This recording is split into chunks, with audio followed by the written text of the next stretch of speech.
want to say we are deeply sorry. We're sorry. We're sorry. We're sorry. Sorry. We're sorry. We're sorry. Sorry.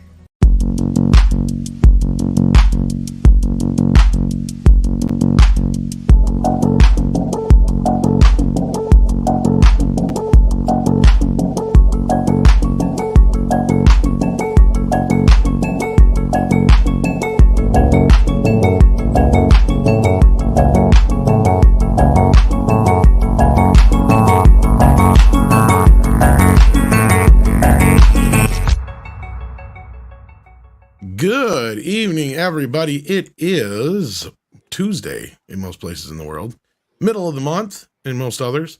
I am Tom Connors. With me tonight is 70s Rock Fan. How you doing? Good evening, sir. I am wonderful. How are you? Doing all right. We got sevens and we got sixes here. How you doing, Six? Good. How are you? Doing all right. We also have Mike, the Mexican Iron Man. How you doing? Lo siento. That means I'm sorry in Spanish. Lo Is this siento. ASMR? Lo siento. Got a sexy voice. Lo siento, Tom. Tacos. Taco bueno. Burritos. Carnes. Taco bueno. Oh, it's not what you eat. It's where you put it when you eat it. And also with us tonight is Script Doctor. How you doing? Qui è che pelle fromage? No quiero. No más. Yo quiero Taco Bell. That's about the best I can do. Good evening, everybody. Hope you're well, Script Doctor. Yeah, I'm doing. It's gotten colder in here, so I've got the space heater on. Stupid Canada. Oh, it's past August, so now it's basically winter. It's mid-August, so yeah, we're getting close to that winter threshold here where It's I am. kind of like Wisconsin. There's two seasons. There's winter and there's hot as fuck. There's winter and then there's not winter for a bit. Yeah. It's winter, then construction season. And then it goes right back to Road winter. work. Yeah. But yes, as we move along here today, we have a few super chats to get to that I cannot bring up on the screen, unfortunately, because StreamYard is being an asshole. But we'll start off with a member chat from Etienne Felidoro, who said, let's see here, no forgiveness for Ezra. At some point, we have to say the buck stops here. And whatever our loose association says, Ezra should be it. Yeah, I'm kind of in agreement with you there, but we're going to get into that. That's obviously the topic of the day. Then we have, let's see here. I got, these are all the same one from Etienne, right? Yeah, okay.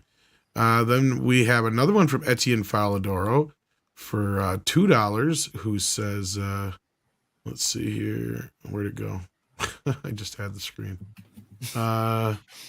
F. Snyder for hiring all those clowns. Well, he is one of the main ones to blame for that. This is true. Well, I mean, unfortunately, he did not have a casting director on his films. He was the casting director, so he is responsible for those choices, and Warner Brothers is responsible for supporting him in those choices. And then Although he did give us Henry Cavill, which is also pretty cool. This is true. Well, he's like batting about 300, okay? Mexican Iron Man says, Action Com with $10 says, a great loss with Wolfgang Peterson, a German director who gave us In the Line of Fire, Outbreak, Air Force One, and the great submarine film of all time, Das Boot. Rest in peace. Yes. Yes, Wolfgang will be missed. Definitely a force of nature of past couple decades before for recent years, that's for sure. And then we have some I can bring up on screen actually here. Professor Gray, who says, what are the odds Ezra is locked away somewhere and his publisher wrote the apology? I'm thinking around 80%. I don't know about him being locked away somewhere, but oh yeah, he did not write this. No, I think a good publicist company was able to do the cheapest and the best course of action pitch to Warner Brothers and the producers and be like, listen, we can straight this guy out. This is our plan of action. Warner Brothers like, okay, whatever, just do it. Get us out here so we don't have to spend another $200 million. Yeah, and as anybody who's been listening, this has been one of the options we've talked about. And honestly, we had a video that was coming out that got killed because of this. And that was where we were discussing all the options. And of course, one of the main options was what is looking to be what is happening right now. And that is, as we said before, get him cleaned up, throw him out there on an apology tour, hopefully keep him out of trouble until the movie comes out. Pretty much sounds like the plan anyway. We'll see what happens.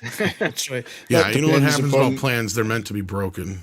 Yeah, it all depends upon him deciding he wants to go along with the Yeah, plan. and that's the thing I was hearing is he was not a game with the plan, but we'll see. Adam Olford also says, okay, Tom, put fursuit up. It's time for work. I don't have a fursuit.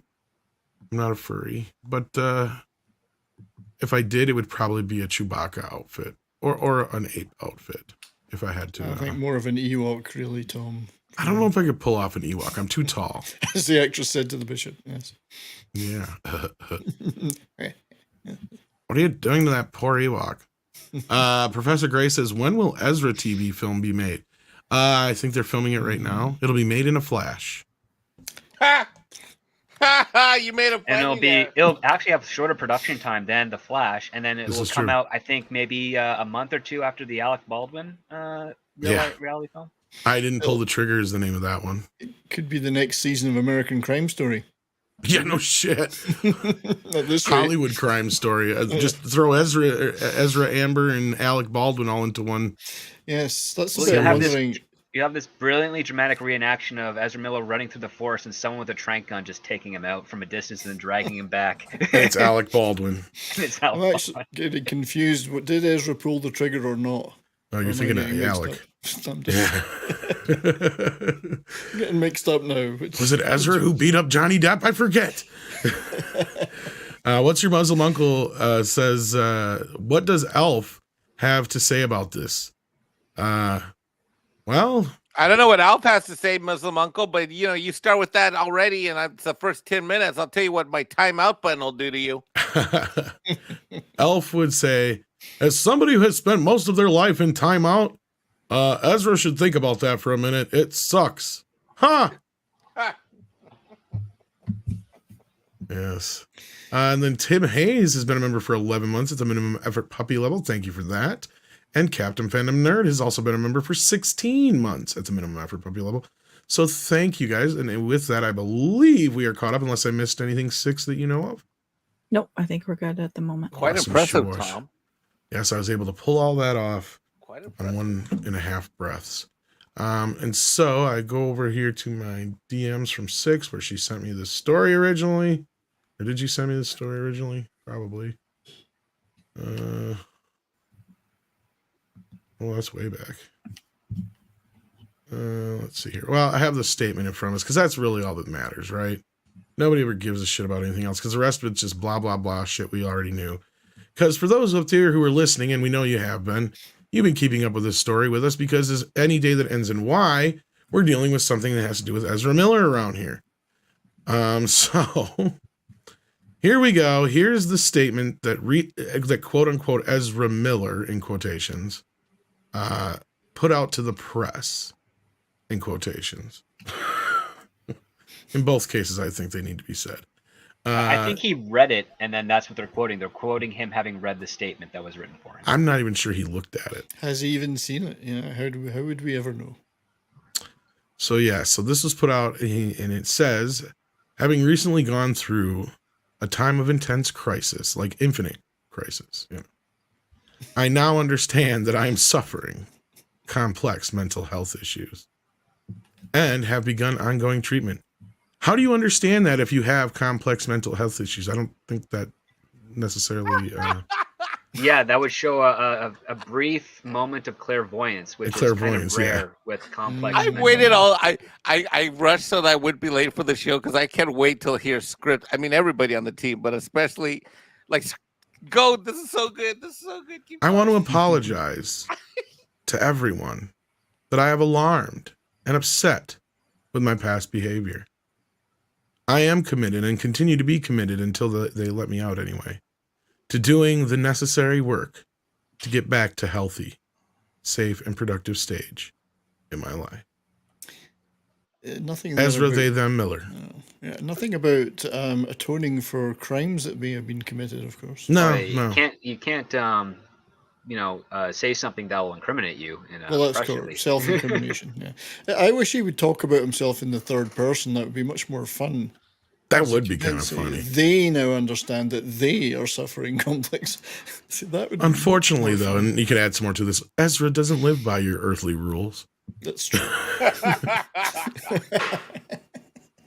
So now I must return to my planet Xenu. Is this the longest running soap opera in Hollywood? In his head, maybe he's constantly making. What is it? He call it the non-fungible NFT thingy videos he was making. Yeah, he's like, "Don't touch my penis." He's certainly non-fungible. That's for sure.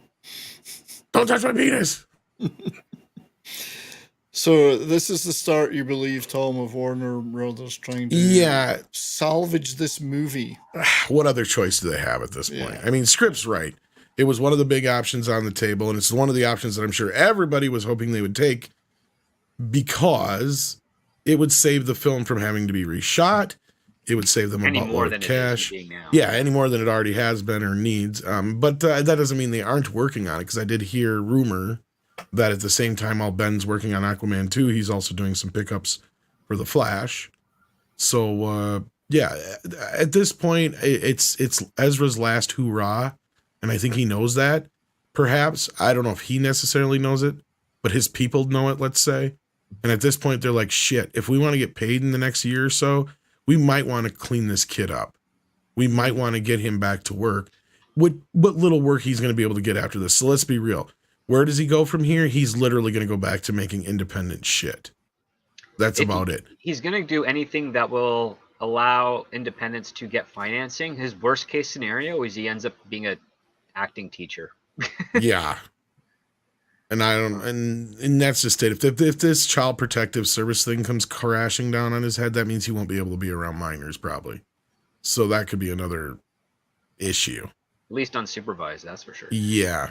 And well, yeah, as Script will tell you, there's a lot of people who aren't supposed to be around minors who still work in Hollywood, but hey, I don't know if that's necessarily. Listen, if there's one of them out there, that's way too many. Like, that's just the truth of the matter. If there's one out there that's working, that's one too many in my book. Yes, so. I agree with that, but at the same time, it's not an uncommon fucking practice, unfortunately. So yeah, we'll have to see how this whole thing goes with Warner Brothers, but curious to get your guys' reaction. So let's start with 70s. What was your reaction to this apology? Well, he's apologizing to you.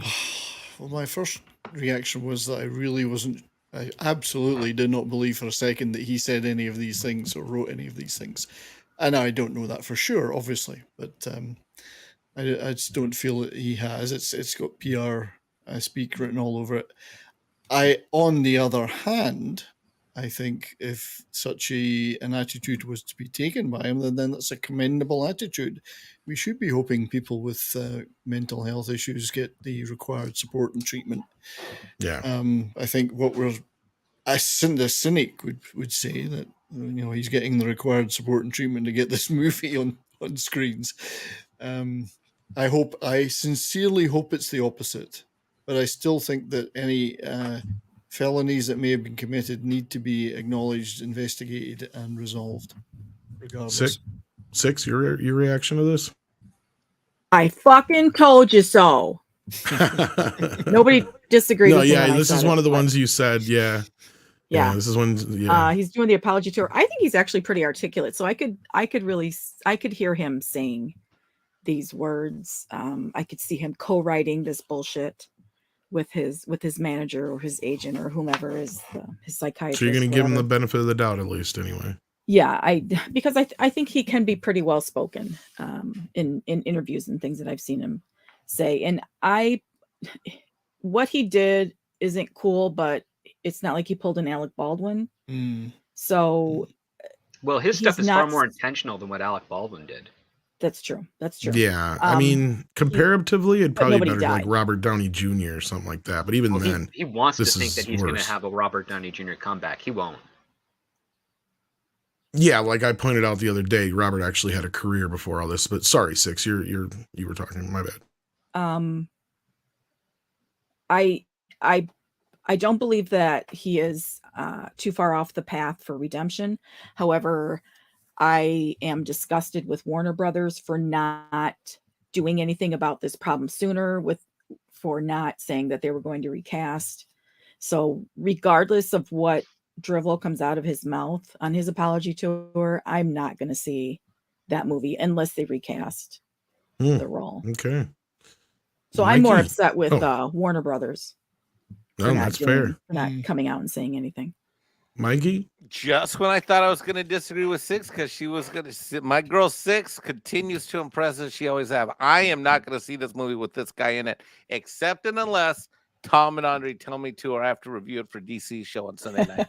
I am not going to see this thing unless someone makes me do it, because I am completely, I was wrong. I was the guy saying 4.5 months ago, 5 months ago when we were talking about this guy, that I thought that they would take a tax charge off on this whole project and we'd never see it. I was wrong. They did it a back row. They didn't do it to this one. There's no way I'm going to see this. They should have. And that's what I think is, I don't know if they could have, but anyway.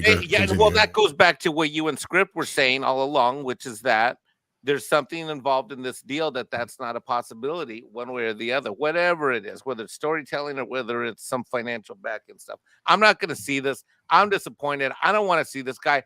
I know this is probably dramatic. We're here now in our 8th month of the show this year.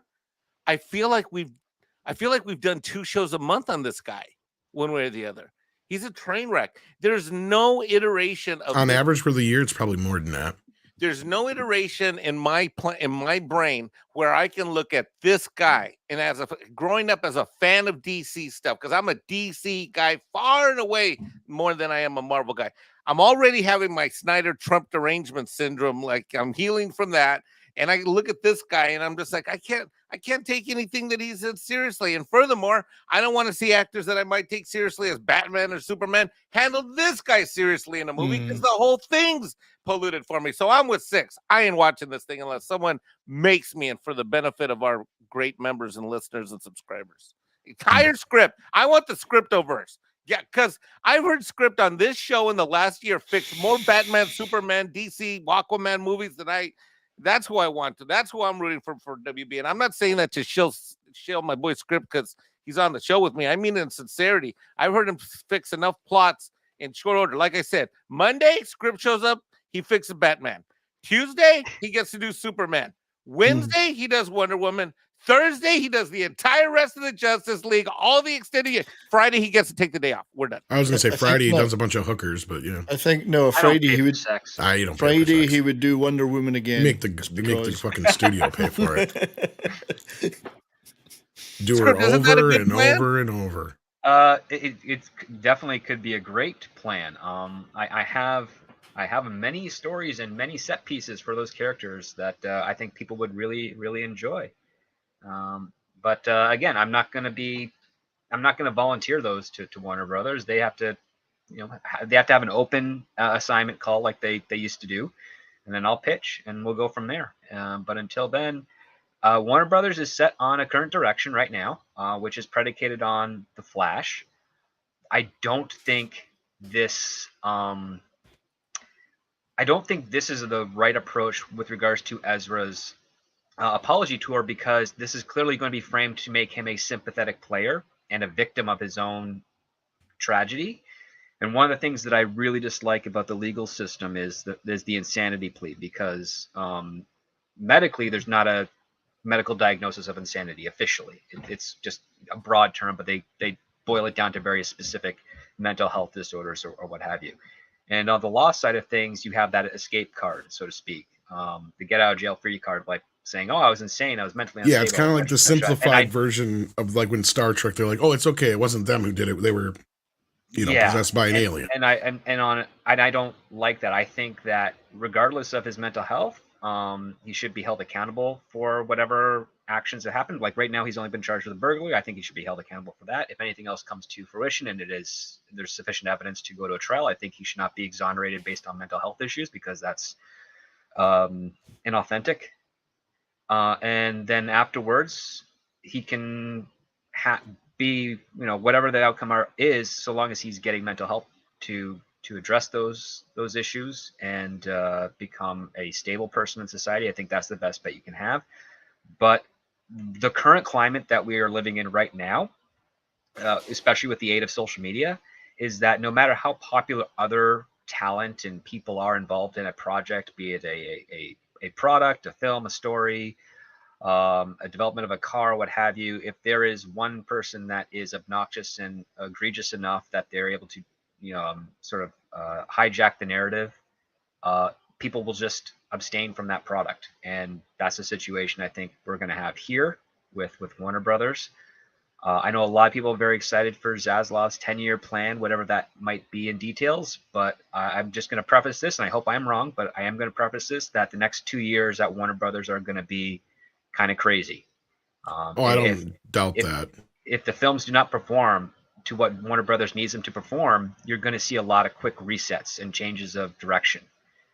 And which you're not wrong. That's kind of what got him here in the first place, Script, to be real. Like, if you go back and look, it was those swift changes by Warner Brothers during the Justice League, and even actually going all the way up to after Man of Steel with Batman v Superman and all that kind of stuff that got us to this point where we're at now anyway. But yeah. Script, would it be good PR for Warner Brothers to say at this point, we're going to put Ezra in rehab, we're going to take care of him, we're going to look after him, and we feel that at this time it's best if we recast the Flash, reshoot everything, and just sort of start from zero? Is that just obviously it's a pipe dream, but would that be good PR, or would that just come back in their face as it would come back in their face for one reason, and that is they would be publicly taking responsibility for Ezra when they themselves technically have zero responsibility on his actions or behavior. Right. It couldn't be looked as just a sign of goodwill and trying to make amends without saying that they're making amends. I mean, I understand that perspective, but the fact of the matter is that they would be then enabling it to begin with in the first place, and this has been going on for a few years. They can't do that. The best PR course of action would be to say, any of our talent that's portraying aspirational heroes in our properties needs to live up to those aspirations as well, to the best of their ability. And of course, we can't expect them to be perfect. As a result of that, the behavior that Ezra Miller has demonstrated over the past few years does not represent any of the core values of the characters he plays or portrays, or the core values of Warner Brothers. And therefore, we are going to excise him from the Flash and any future Warner Brothers projects, and hope that he gets the help that he needs, and we are happy to support him in that regards. But until then, we are not going to be working with him or any people that demonstrate such behavior in the future. Yeah. The problem you have already, though, Script, because I agree with you, and this is one of the reasons why I said we may turn around and find out that Amber isn't going anywhere. They will keep her in the movie, and Ezra won't go anywhere and keep him in the movie, because for the specific reasons that you just said. All this came about before them, and it's not their fucking problem. And if they do take responsibility for it, that's the issue that you just presented, Script. But the problem we have now is with this apology here, this one here, Warner Brothers is kind of taking responsibility in a way. That to me is an issue. And at the same time, I can't blame it, because look, this is one thing I said to somebody last night. Up to this point, I can understand, because that was my big issue, is why hasn't anybody done anything? Why hasn't anybody done anything? Why hasn't anybody done anything? Well, here we now have somebody who I guess has been trying. And we got to remember, Zaslav has only been in control for the past 4 months, but we've been consistently hearing that for the past 4 months, they've been reaching out to his people. They've been trying to say, get this kid into help. He needs help. We need to get this kid help. We will help him get help. Like that is the consistent thing I kept hearing. So they were trying, at least in the last couple months. Before this, not that I know of, and I don't think so. Because before this, from what we can see, that regime did nothing but help cover shit up. Now, I'm not saying they're specifically responsible for that. What I'm saying is, if they were able to snuff some of this shit out, I'm sure they did. Because this has been a problem that we've talked about for months and going on years now. as I think Mikey pointed out at the beginning of this whole conversation. And at this point, I'm glad they finally did something. So I'll give Zaslav credit for that, I guess, or at least whatever team member finally was able to break through this. One thing you have to kind of realize is that a public relations firm, it might not actually be paid for by Warner Brothers. It just might be the one that Warner Brothers says, you do your thing and we will back you on it. They might have basically a barrier of separation, and it's Ezra Miller's agents and representatives that have hired the public relations firm, because if Warner Brothers is fronting it, then that also looks bad on them, because that's an expense that rolls into the production that they don't want to add on to. If anything, they can just command, managers and agents of Ezra Miller and be like, listen, you signed a contract with us. Your talent has to represent the values and ethics to not harm this project. Live up to your damn responsibilities, or we're cutting ties. And it's Ezra's people that have to do this. Warner Brothers is not actually related to this, other than the fact of get your damn actor and Well, that's what I was going to ask you, Script. I mean, what, as the studio, is their commitment or responsibility for him? He is an actor that they've hired to appear in some properties. Do they really have an employee-employer basis to this, or is it, we've contracted you, we expect certain behaviors in return? It's not their problem in some ways. It is for their property, but not for him. Yeah, actually, you're kind of bag on, because it is a contractual obligation. So what Warner Brothers is in this position, they're living up to their contractual obligation by acknowledging the work he's done, acknowledging that he's in this role, acknowledging that they're going to support the film that they want to. Technically, Ezra's in violation of his contract, because his actions and behavior are compromising that work. So and I'm sure they have morality clauses. Yeah. Well, I mean, they do, but they are tumultuous, and they not always lived up to. And I guess they don't. A reinforcement of that would be very useful. That's what I'm saying. They don't even matter, do they? No. If Hollywood lived up to their morality clauses, there would have never been a movie made in the last 90 years. If Hollywood lived up to morality clauses, there wouldn't be a Hollywood. Exactly. Yeah. But anyway. No, but what that is an out for them. That's the point. And they haven't necessarily taken that out. So we'd have to see here what happens. And at this point, unless anybody else has to... Quick question. Both of you, Script or Tom, I don't care. Either one of you Hollywood types can answer this. I don't understand how a guy like this gets to do these things, yet meanwhile, Gina Carano gets canceled, or be more specific, maybe I understand that one, but say Mel Gibson says something on a recorder. I mean, I don't, is there some rules here? Like, I just don't understand the inconsistency. Basically, he's on the right side of the aisle, right? That's the thing. And you already knew this answer, Mike. I know it's rhetorical. I'm just so fucking pissed off. But no, it's really because you're right. Because I brought up Mel Gibson last night, and there's at least a half a dozen other great examples, Gina Carano being one of them, that are people who didn't do nearly as bad of things, if you ask me, and many others, as Ezra has gotten away with so far. Yet Mel Gibson can't get a movie made if he tried half the time. I think he's the only reason he's getting lucky with Lethal Weapon 5 is because Donner begged the studio to promise them, and they have it in some kind of fucking writing. Well, to that extent, the other part too is Mel Gibson prefers to pick more personal projects nowadays. I mean, that's just the thing. That's the advice that RDJ gave him back after RDJ was helped by him. My point was, though, is the reason he was left out of Mad Max was that bullshit from 10, 15 years ago. That's why. And we all know it. It's the pink elephant in the room. It's because he was technically, quote unquote, canceled in Hollywood. Has he been able to make a little bit of a comeback? Yes, but it ain't with no help of anybody in Hollywood. That's for fucking sure. I mean, Will Ferrell and Mark Wahlberg kind of helped him with the Stepdads. I'm talking about studios and shit, though, is what I mean. Well, I mean, those were studio films, so. Yeah, but that's because Mark Wahlberg was probably friends with him. That's my point. I think Jodie Foster has stood by him for many years as well. Yeah, she helped him with Foster, The Beaver. Danny Glover. Yeah, Danny Glover, all those guys, yeah. Even Richard Donner, he's done a number of interviews. Yeah. Just general interviews. Whenever they bring up Mel Gibson, he's like, I don't know who that was when he's drunk, because he would say stories like, I've seen Mel Gibson drunk and angry, and he's never done that, and I don't know what the heck happened at those points with the voicemail recordings or the police stuff.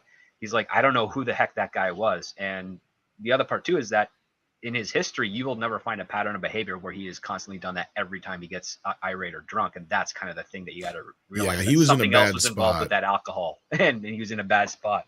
Yeah, because wasn't he getting a divorce at that time, or that was in the beginning of it all, or some shit like that? I Something can't of remember that now. nature, yeah.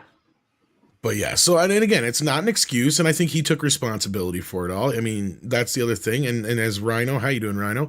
In the chat said, what about Johnny Depp? There's a more modern example, I guess, too, as well. So yeah, that's the thing. At this point, I'm with most of you guys. I have to agree. I don't want to see this movie with Ezra in it. I'll probably have to. But other than that, I mean, I have zero interest in this franchise anymore outside of, morbid curiosity at this point. So What do you mean you have to? If it comes out, you're going to have to see it? Well, it's just because, yeah, like it's one of those movies that I'm sure Andre's going to require me to see it kind of thing. He'll make us talk about this one. Like, that's It's the the thing. work, Tom. It's work. It's the work. Yeah. Kind of the more stable way to really monetize the conversation about it is to actually know what's in it, and it puts you in a tight position because, like, I have no interest in seeing this. I'm probably going to get sent a screener of it, and it's going to be like, well, at least I didn't give money for it, but it's not going to be ideal. I wish Clabby was here because or maybe if any of you guys are familiar with Flash from the comics, I don't look at him and think Flash. No, nobody did. Nothing like the Flash. I was gonna say that's the one thing everybody agreed on right away was he looks look too nothing like Asian. him. He looks too Asian. Flash, maybe not. At first, I heard Asian or like Latino or whatever. Like, yeah, I heard all kinds of things. Adam. He could have been the second Adam, because the first one is a white guy, and the second one is Asian. Because we said it before. He'd have made a better Joker. Yeah. Yeah. And he has the personality for it. Actually, we have yet to have a live action Flash that looks and behaves like the Flash. Kind of, you're right. I mean, closest I would say would probably be the '90s series, but even then, he was like more stoic. He was beefy and a brunette, and it's like, no, he's a wiry. Oh, look wise, you mean? Yeah. Yeah, he's a wiry blonde guy who's really, really smart, compassionate. Who was the Flash in Smallville? Oh, that was Smallville. They didn't really have one. He was kind of like Impulse, wasn't that what they called him? Yeah, something like that. They had Impulse. They made Impulse, him a guy who basically had multiple identities, which was Wally West, Barry Allen, Bart Allen. Like, those Bart were Allen. Bart Allen. See, because they ran into this issue with the TV shows that they couldn't use a lot of their main characters in case they wanted to make a movie. That was like one of the whole big points of contention, especially Batman. Batman was one that was notoriously hands off. Batman was pitched. The Smallville take on Batman was pitched before Smallville, and I have that script, and it's terrible. And then they got Smallville off the ground, and then they tried to squeeze in Batman there, and someone at Warner Brothers caught wise to it and quickly shut that down. Thank God, because I mean, I even heard that famously, like a lot of the initial idea for even like Arrow was started as like a Batman pitch. But they were like, no, we can't do Batman. But we do have these other characters that we can work with, and that's kind of where that all went with. Well, they wanted to do Arrow, but they wanted to make it close to Batman, and the reason being is because The Dark Knight Rises was still in production, so there was no way in hell they were ever going to get a Batman series during the release date that they were scheduled when they were making the pitch. They were hoping that the Arrow show would allow them to eventually do Batman, but after the second season and the success of The Flash being launched, they decided they didn't want to invest in Batman for that. They wanted to see what was going to happen with Man of Steel and Batman v Superman and all those things. So, yeah. It's funny enough because it just come out recently here. I saw the other day that they were talking about how the end of Gotham, Warner Brothers came in at the last minute and stripped down the costume. Did you see about that? They just gave him a chest piece and a cowl. Yeah, because the picture of the full costume leaked out. It looks like shit. It's terrible. But Warner came down and they're like, nope, you can't have this, you can't have that, you can't have this, and they hated the fucking cowl and all this other shit, rightfully so. And so, yeah, what we ended up seeing on screen, like the guy they were interviewing said, yeah, the reason it looks like that is because they literally came down and tore shit off the costume, like physically tore the shit off. Yep. Well, the other part too is that they were canceled 4 years ahead of schedule. Tom, to be clear, you will watch this movie when it comes out for Midnight's Edge. And Science? When it comes out, you will watch The Flash. and review it with the team. That's That's my probably what Andre he'll actually impersonation. say. That's pretty close to what he'd probably say. Yeah. D-Bud Martin's here, and he's been here for 14 whole months. Thank you for being here, D-Bud Martin, for 14 months. That's a long, long time. Hopefully you took a bath. Wouldn't an Ezra apology tour be more like National Lampoon's Vacation movie? That's what he should do. You know what's funny? I could see his whole apology tour being soundtracked by Holiday Row. He should have a documentary team follow him around on this apology tour and then splice all that footage together. Well, that's why I said Dog the Bounty Hunter. Slap could've that been on amazing. Netflix. People Oh, would watch it. don't do dogs and National Lampoons. That's terrible with Ezra Miller. Like, 'cause you know what's going to happen to that animal. That's cruel. No, I'd call the Humane Society. But I mean, I'm talking about Dog the Bounty Hunter, like when he was running around. I know. Yeah. Jack of Casual has been a member for 15 months. Thank you so much. Then we got Dwayne Oldson here who says, happy belated birthday to 6. Yes, indeed. She had a birthday over the weekend. Thank you for wishing her a happy birthday, Dwayne. Appreciate that. And she's still mad at me for telling everybody. Jedi Bill is here, and he's also now a member. Well, thank you for being a member, Jedi Bill.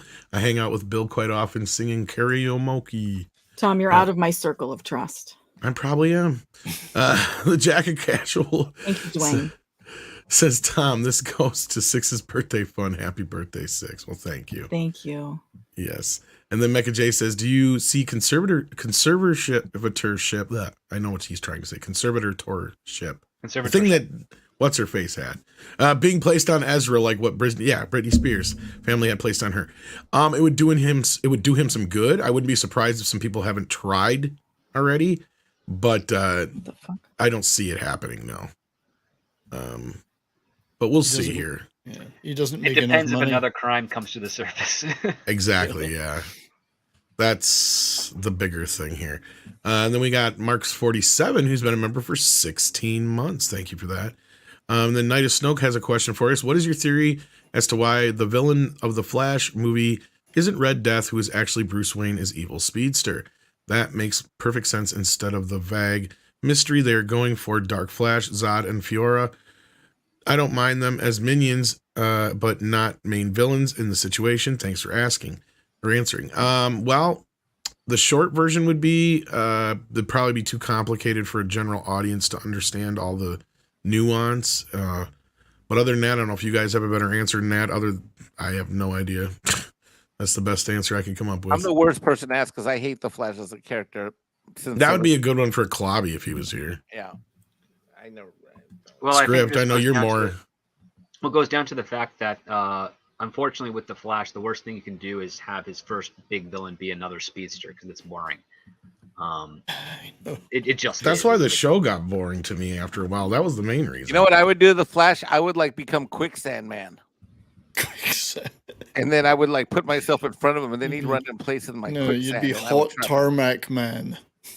Well, that's why I like that one guy they did have in the show where I don't remember what they called him, it was like Iceman or whatever, where he'd actually Captain had Cold. Captain Cold. Because like his power that he was using with the gun is something that could actually slow Barry down theoretically. So like you want to find a villain who can slow him down. That's the thing. Turtle like, Man can do that too. He slows down time around Flash, so he ends up he doesn't have that speed anymore. Yeah, you want to give somebody who's more counters your hero than has the same fucking power every time, because then that gets boring. It I know does. how to 'Cause it's slow all like Flash. you got to be faster. The best villains are the ones that basically make his speed inconsequential. Like Boomerang Man is great because he can dodge the boomerang, but Barry has to remember that thing comes back, and if he doesn't pay attention, he's going to get hit, and that's the fun of dealing with the Flash. It's not so much how do you challenge his powers, it's how do you challenge the rest of them so that his powers become not as useful, and then you force Barry to think on his Well, feet. force him to use What the about other Brick Wall powers. Man? That would stop him. Brick Wall No, Man. he can phase But one of his powers Technically, is he can, could, yeah. One of his powers is that he can climb walls. No, that's I- Spider-Man. Flash's powers. No, he can climb If- walls. no, if no, Flash was no. like- I know he can Fla- run up them, yeah. If Flash was Latino, I know it would slow him down. OnlyFans La girl. Migra? No, OnlyFans girl. Damn, I thought I was right. Big boobs woman is Max Mercer. And I just came off racist as fuck. He's also a speed reader. He can read very fast. He's see, also a very speed jerker. That's the other problem. there's a point. A big jerk. The point is, if you can slow him down, force him to use these other powers, and that would be the way to go. Yeah. Yeah, you wanna be able to have a challenge for your villain, and unfortunately, with a lot of these modern writers, as I'm sure Script will attest to, their first thing is, well, get somebody who has the exact same powers as him. It's like the easy go-to, and it's just like, Indeed, Yeah, it you was don't the get boring it. part of Man of Steel. Oh, he's against another Kryptonian. Yeah. Oh, and that's God. what I at least, I don't know, I know you may disagree with some of the things I changed in that, but at least at the end, I gotta hope you would at least agree that him using the fact that he's been an Earthling now for X amount of years against them should have been part of the story. Yeah. Like, Well, we're missing a crossover here, though, Tom, because one of the other powers the Flash has, he can run on water, so they could replace Amber That's Heard true. with him in Aquaman 2, because he can run on water. if I could walk on water. Yeah. And then you've been a member for 16 months, Brian. Congratulations. Apparently I have. Thank you. So yeah, let's get into some other news here. There was some other business to attend to. I think we asked this question before, but you know, there's the whole, are you an Elvis person? Are you a Beatles person? Are you an Addams Family person? Or are you a Munsters person kind of thing? I think most of us answered Addams Family last time, but I can't remember everybody's answers. So Brian, are you more of a Munsters person or an Addams Family person? You can Addams like Family. both, but sooner or later you got to pick one. And you said Addams No, Family. definitely Okay. Addams Family. Yeah, definitely. 6, Monsters. Mikey, Munsters. Script. Addams Family. I say it must have been a day that Mikey and 6 weren't here because I don't remember as many Munsters. I think there was like one holdout and I can't remember who it I think was. they're but- just being obtuse. No. It's totally understandable. I mean, it is what it is. I mean, The hell it's a does matter that of mean? taste. I don't know, but it sounds good. But What we is it? What is it? recently got a look at the new Munsters from Rob Zombie, and we all kind of scratched our heads going, yeah, they kind of look like the Munsters, but who decided to cast it? Oh, never mind. It's Rob Zombie. He had to cast his wife. Mm. So we got that noise. And then we have now a look at Tim Burton's Addams Family inspired Wednesday series, let's say. This actually is supposed to be more about an adult or heading into college Wednesday Addams. But as you may know, Catherine Zeta-Jones is playing Morticia. Luis Guzman is cast as Gomez. And now we have our first look at the family. So for those who haven't seen it yet, prepare yourselves. Here you go. Here is the new Addams Family Oh. from Netflix. Why does Pugsley have hair? Why is Mike in this picture? I am not in that. No, what? That is He's not. much better better looking looking than Luis Guzman. Yeah. Jesus. Golly, 70s. What the hell? Yeah, that was I didn't me. say which one. I didn't say which one, did I? True. I mean, he kind of looks like Pugsley. You got a point there. Yeah, could be. Yeah. It's nice to see Catherine Zeta-Jones though in anything.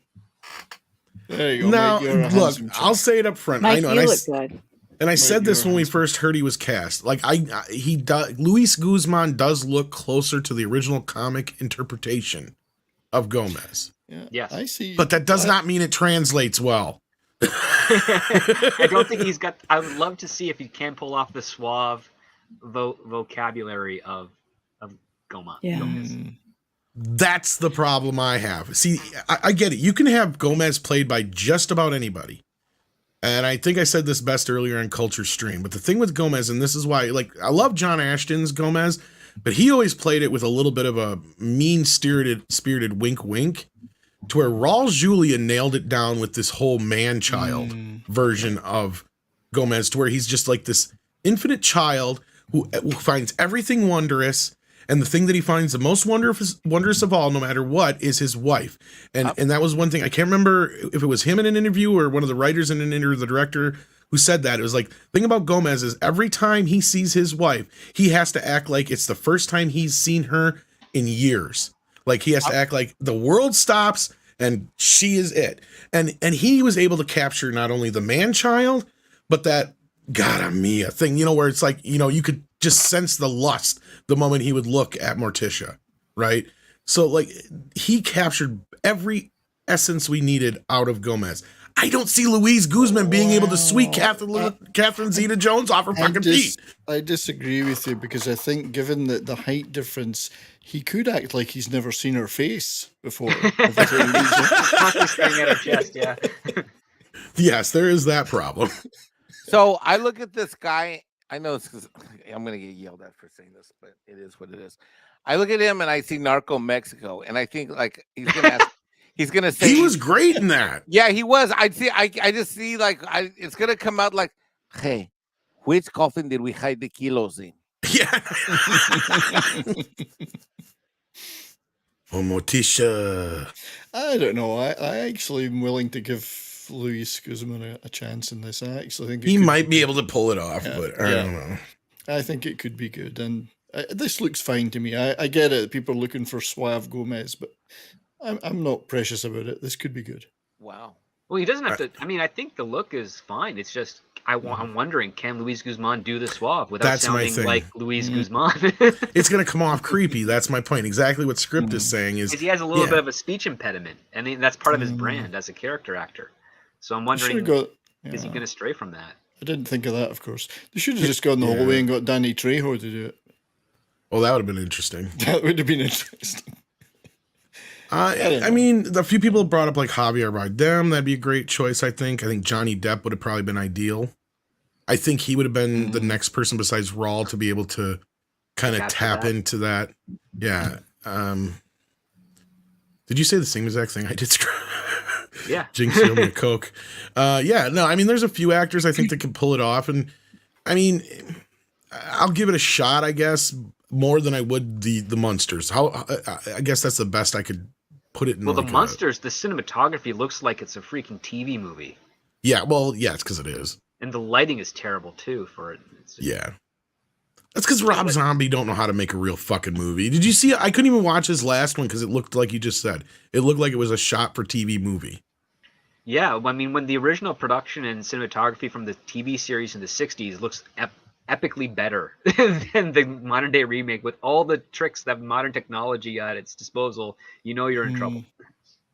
Yeah, when I said it looked good, I didn't mean the cinematography is going to be any good. I just meant this picture didn't turn me off, you know? I thought it was okay. See, when I see that actor, I think of, he was in some movie where he was either a waiter or he worked in a kitchen. Waiting. Yes. And they kept trying to the Batwing get each other to look at each other's balls. Like they pull their balls out of their pants. It's the ball game. Like, hey, and the ball. Well, I've never played it. I didn't know the name. But yeah, that's you got the chicken wing, the bat wing. As far as being a suave Romeo to his. See, I like to squeeze it real hard and get the veins out like this. Oh, God. I think I might have been tempted to cast a Demian Bashir, but he's a little old. He's maybe getting a little old now, but he might have been quite good in the role. Who? Demian Bashir. Oh, no. I thought you said Steve Buscemi for a second there. I'm like, Steve. No, he's way too old. Steve would have been actually a better choice than Louise, to be honest with you. Possibly. But yeah, Demian Bashir might have been what I would have gone. Because he actually has the face like the cartoon version, Steve Buscemi does. But you're right, he's like way too old now for it. But I think so, yeah. Yeah, like 10, 15 years ago, he could have pulled it off, I think. Yeah, that's the problem. If we're all sitting here like saying there's a lot of other people who could, and again, it's nothing against Luis. Like I love Luis Guzman. He is fucking hilarious. He's one of those welcome actors. Whenever I see him pop up in a role, like it's a welcome appearance. So like in that sense, I love him when he stays in his lane. Well, I don't want to say it like that, but I mean you're not wrong. I can't disagree with that to a point. He has a specific character type, right? Yeah. And it's not Gomez. Right. He's more like the sleazy car salesman type. That's not Gomez. Gomez thinks he's like selling you a Cadillac when he's really selling you a Pinto, right? Like that's what Gomez is. And he's convinced. That's the difference. I don't know. The costumes though, they look okay. Like Wednesday looks fine. Gomez actually looks pretty good. Morticia's dress kind of looks cheap. I don't think she looks. I think she's, I don't know, maybe too old to be playing. No, she looks like death. I think she's perfect. I mean, they probably wanted to avoid a lot of the issues of the previous costume from the films because that really did put a rung through. Oh God, why am I forgetting her name? Angelica Houston. Angelica Houston. Yeah, it caused her headaches and pain because it was a Didn't form. they have to practically sew her into the goddamn thing? They had to sew her in, and she was losing her hair from it because it was cutting off circulation. It was a nightmare for her to wear. So I think, especially when they were doing the other TV series that I think happened in the late 90s, early 2000s, they had to address the same thing. Like, we cannot put this actress in a suit, in a costume that matches that exactly, because it will kill them over the long term. I can't remember who played it after that, but they did have Daryl Hannah in between there. But yeah, like Hannah. Yeah, they did the Addams Family rights were all over the fucking place. In fact, there's a video I have got kind of planned here whenever I can get to these small little like trivia style videos for Midnight's Edge After Dark. And one of them is basically how Orion Pictures didn't fold because of RoboCop 3. They folded because they sold Addams Family to Paramount. If they had just stayed the course and finished the fucking movie, it would have saved the company. Because it would have been the same movie that came out. They were already midst of production when they sold the rights to Paramount. Like, it just changed hands at that point. And if they wouldn't have done that, I am convinced that Orion wouldn't have folded.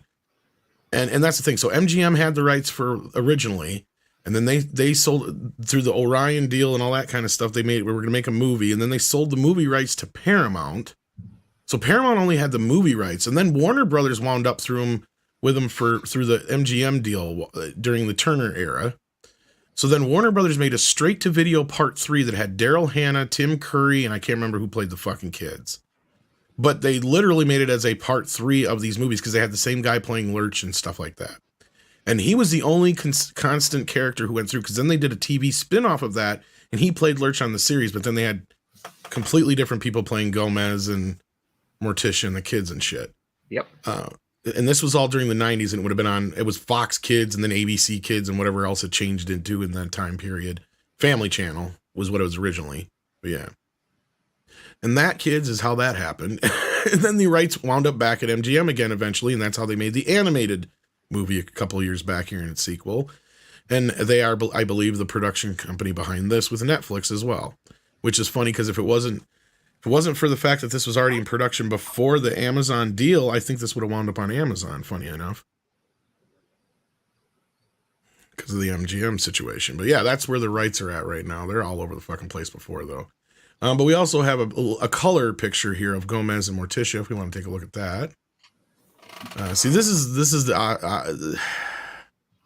don't know. I like that. He's just...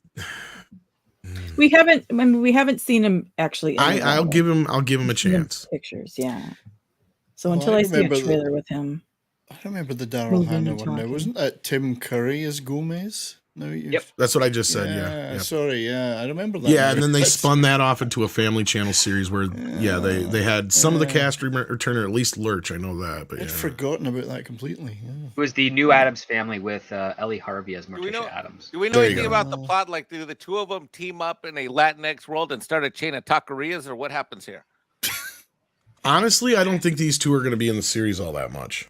I'll be honest with you, because it's supposed to be about Wednesday going to college. They kind of look like this client that I had a long time that owned taquerias. Like, seriously, that's like, I mean, I'm joking, but it's actually. Was his name Luis Guzman? No, but was it Catherine Zeta-Jones then? Because that would be a nice client to have. No, his name was Rafa. But I've heard she's kind of a bitch in real life. That's what I've heard. I've heard that too. Probably. I heard that back in like the 2000s when I had my production office in Santa Monica. I'm still going to complain and say that Christina Ricci should be playing Morticia. I agree. She's too short. Yeah, you could be right there.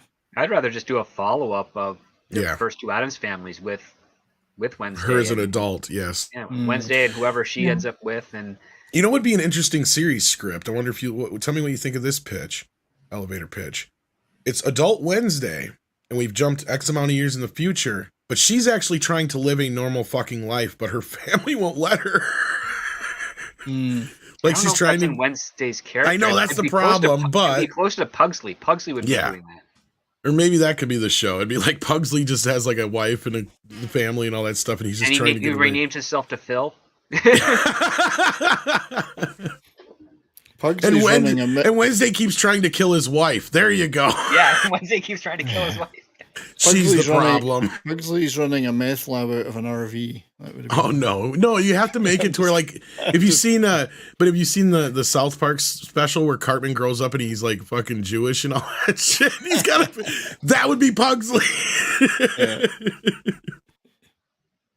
And he'd be such a disappointment to his parents. No, I think if you did a thing where Pugsley changed his name to Phil and became like a normal presented person, that's what killed Gomez. Oh shit! And that's what. That's morbid, but true. You have Fester come in there, who's like, he's bouncing between the homes because he's good with the kids, and it's the only one that's kind of considered normal among them, even though he's Fester. And it's basically Wednesday just shows up for every type of event, and she's just subtly trying to poison or kill the wife and bring. That would be hilarious. I mean, that's not bad. And then you have Morticia, who's constantly. She's dating, but she can't find anyone that can love her like Gomez. So it's all like she just leaves within the first 5 minutes of every date. There you go. Yeah, it writes itself. There we go. No, it's funny enough because, we talk about this recent news with Bryce Dallas Howard, where I think she's recycling this shit. Because I thought she bitched about this at the same time because I went and read into it. I thought she was talking about the new movie. She's talking about part 2. She's talking about the movie from a few years ago for Jurassic World that she got paid $2 million less. Didn't she make us think about that back then, too? Yeah, but wasn't she also considered the supporting cast and not the lead? Yeah, and then I remember, didn't she get paid equal amount for this last movie? That's why I was like, wait a minute. It's like, we've done this already. Well, first and foremost, I mean, here's the thing. You can't have pay equity on a film because your representation has to negotiate the best deal for you. And unless she and Chris Pratt have the exact same agent and manager, there should be no question. There should be no question with regards to why they have different pay scales. It's just the fact. Wouldn't pay equity on movies be akin to, I don't know, Marxism? Well, the whole reason I brought it up was because Angelica Houston was the higher paid actress and the actual leading actor in the original Addams Family movies. Mm-hmm. If you go and look, she is top billed. Yep.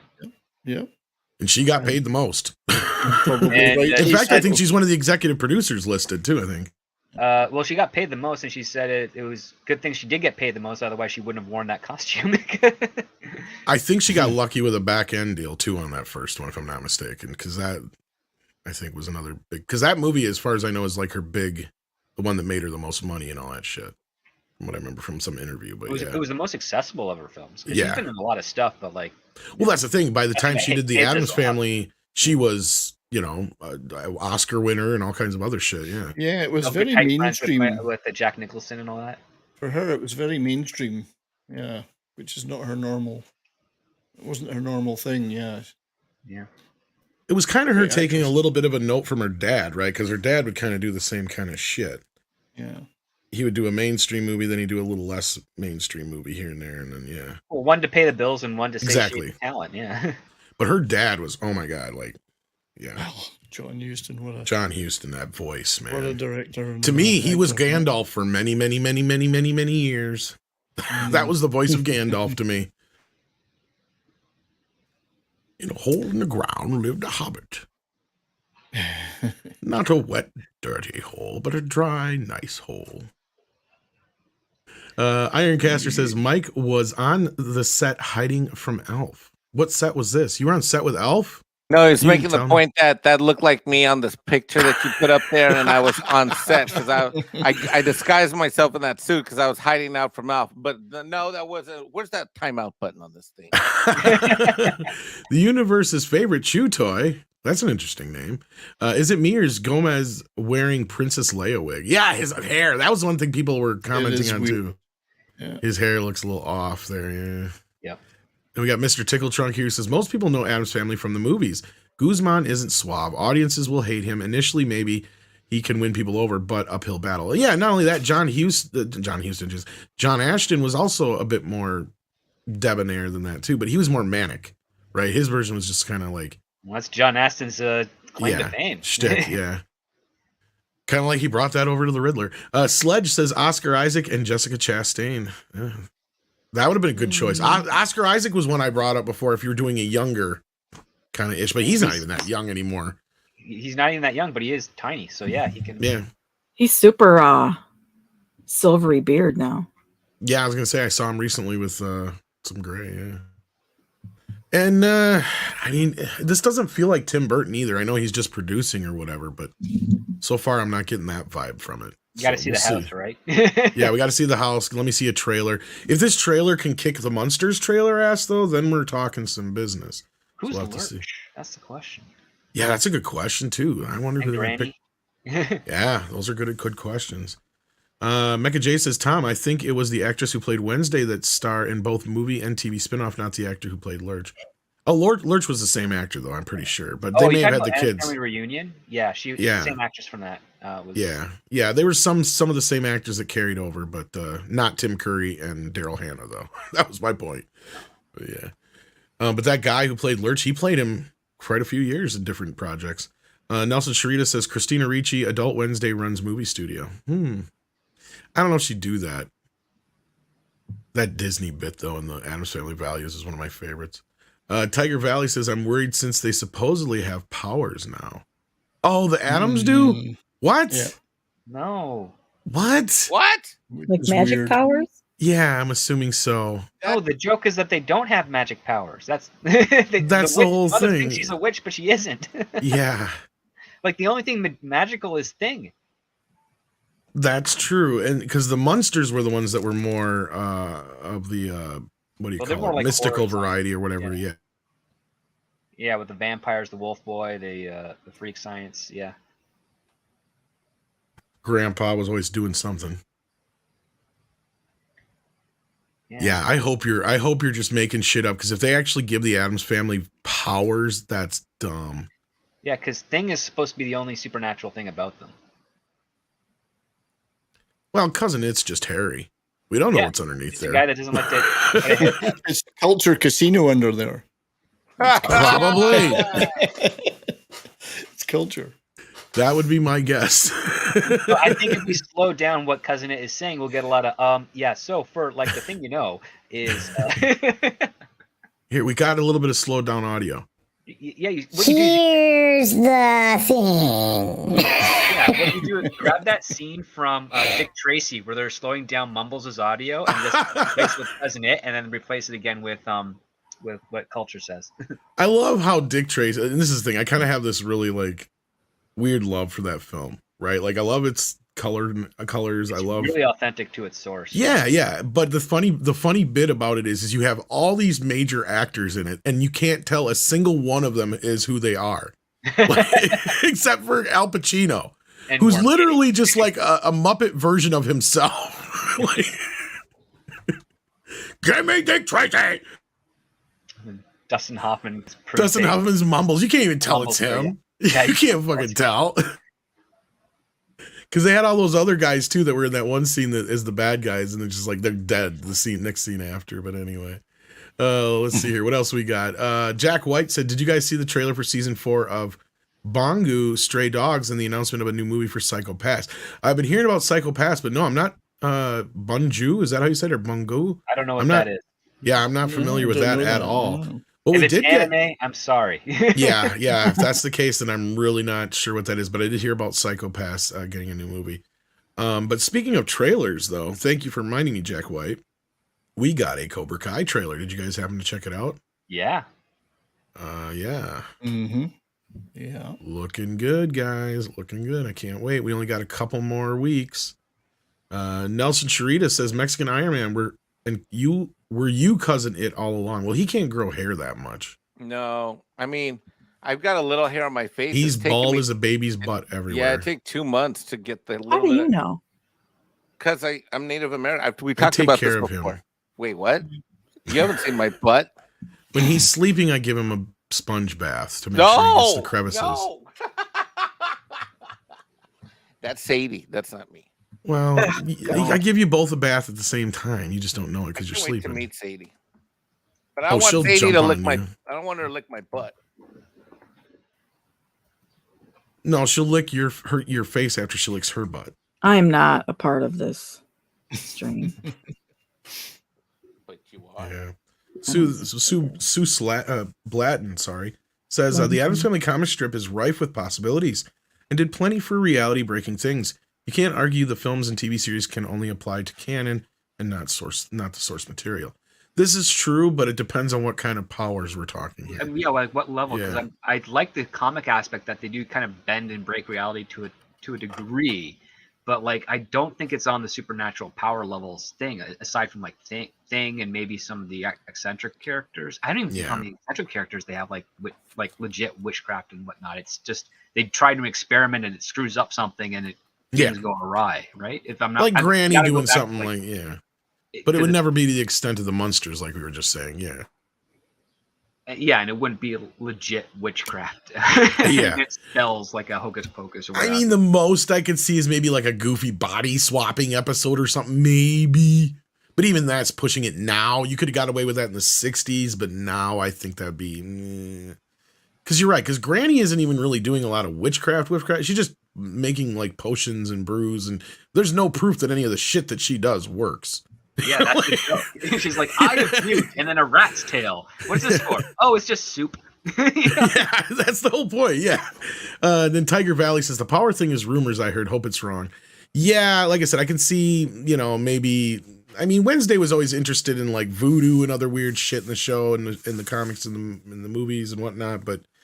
Like outside of that kind of stuff, I don't necessarily see them. They did like I think a voodoo doll joke in one of them, from what I remember. But like that's the closest. It's usually a punchline. That's what script's saying is even 9 times out of 10 when they get into it, it's always some kind of punchline. It's never really anything that goes anywhere. You know what I mean? Like the closest they've ever gotten to supernatural in the movies is when. The fact is, you kind of sit there and go, "How has Pugsley survived all this shit?" Like that's kind of the big question. Is that's where it kind of goes into cartoon territory? Is like Wednesday has done so much to this kid. There's no way he would have actually survived. And maybe like that's about the it. Tropical Storm book, but that's like that's a gag. That's a gag, yeah. Powers, really. Well, and that was actually a last minute gag because for those who don't know, that wasn't even the ending of the movie. Yeah. In the end of the movie, we just find out he was an imposter the whole time and he just decides to be Fester. But the test audience didn't like that. They wanted him to actually be Fester. So they came up with this whole convoluted thing at the last minute and reshot a bunch of shit to have the whole Bermuda Triangle thing be him never made losing it to the his triangle. memory. He just lost his memory, and this woman, this con artist, found him and then has been. So all that shit was reshot at after the fact, yeah. I don't even think that's in the original novel, if I'm not mistaken. I haven't read the original novel. See, I had the kids version, the shorter one, they do for like Scholastic. That has the ending that's in the movie. But I also had the novelization, and I believe in the novelization, it's the original ending. And it ends pretty much the same. Like all that stuff of them running around, that was all shot before. But when they're talking to Uncle Fester, to them, it's just the guy who's pretending to be their Uncle Fester now. So they just swap that little bit, added in that little explanation that Script Doctor's talking about. That's why it seems kind of tacked on there in a way, and then they kind of added some bits early on, but other than that, it's like, yeah, it was the whole hurricane thing was still in the movie though. That part is, so that was always there. So the whole books thing on Gomez's shelves being able to do what they say, that's kind of just a gimmicky joke though. Like you're saying. So, but anyway, we've gone way too deep into this. Jack White says they're both animes. Bungu, Stray Dogs is a series about a detective agency made of people with abilities like the main character is a were-tiger. Sounds like some furry kind of stuff. Is a were-tiger like a werewolf tiger? Yeah, like a werewolf tiger, yeah. Oh, okay. Is there anyone with the rabbit chicken abilities in it? Were-rabbit chicken? Rabbit chickens have all abilities. Rabbit chickens can do it. Yeah, go ahead, mate. But that would be interesting then. Rabbit chickens can even stop the Flash. Not Ezra But can Miller, they stop though. Ezra Miller though? That's Nope. different. No. Nothing can stop Ezra Miller. Not even the Nothing grimace. can stop. Nicholas Horton says, I grew up watching the 90s animated Addams Family TV show. Oh, that's right. They did an animated version of it too. And the first two live action movies. Yeah, most people have at this point, Nicholas Horton. I mean, I'm sure a lot of us here on the panel, and some people are old enough to kind of grow up in a hybrid of both the television series and the movies. But yeah, I can imagine most people under the age of 30, that's all they really know is the Raul Julia, Angelica Houston films. Makes sense. I've noticed that a lot more people know that as the Addams Family now. So yeah. With that, was there any other major news topics that we needed to discuss other than Cobra Kai? Cobra Kai thing, yeah. What was everybody's reaction to the trailer? I forgot. I was going to ask. Brian, let's start with you. Oh, it's good. Yeah, Yeah. it's exciting. Excellent stuff. Can't wait for it. 6. You're the one who sent it to me this morning, but I was expecting it today just the same. But yeah, what'd you think? I did not watch it because I'm only on season 1. Oh. Oh no. Boy, you got a and a no out of Mike. Wow. I'm not up to date either, 6. I've only reached the end of season 2, so I've still Oh, wow, got you got a to- long ways to go. You spoiled the Exactly. shit out of yourself for that one. I did, but I don't care. I do that all the time. You know, So you much to can't watch. really spoil it. It's still a great show. So yeah. Exactly. Yeah, I don't care about spoilers too much. Yeah. But what about you, Mikey, then? Can't wait. Can't wait. Excited. Can't wait. You know, I got to say, there are some points in the last several seasons that became repetitive, a bit tiresome. But I think, I think I wouldn't have had such a reaction if it all hadn't dropped at once and then I binged it. Like if they could have spaced it out to where it's a weekly show and then you have those points of references, because there was a good 10 to 30% of overlap, let's say, in the last season. I mean, they did it throughout all the seasons, but really the last season, there was that go backwards, go forward, go backwards, go forward, which if it had been released as a traditional TV show with some spacing of time, I don't think I would have had my negative reaction that I did to it. That was my only one. So, but I'm ready. I can't wait. It's going to be It's fun. interesting you say that, Mike, because I haven't been binging it. I've just been watching it a little bit here, a little bit there, and I agree with you. I think that it's actually been quite fun doing it that way, as opposed to binging the whole damn thing in one go. Yeah, I won't do that again. Not with this, because it's done like a TV show is supposed to be done, and there's so many episodes, so It's 10 per season. That's 5 hours of binging. That's tough. It's less than 2 SSJ Rajamouli films. I'd be caught up if I wasn't so busy modding for other people. I'm sorry. Oh, dear, oh dear. I'm Tom, sorry. You can come over to my house and I'll jump out of a cake and then we can binge it together. You can lick the frosting out of his crevices. Oh, wait, what? That's a lot of They're frosting. clean. thought, I then. can fucking verify that. There would be a lot of frosting then. I like a little cake with my frosting. Script Doctor, what did you Whoa. think of the trailer?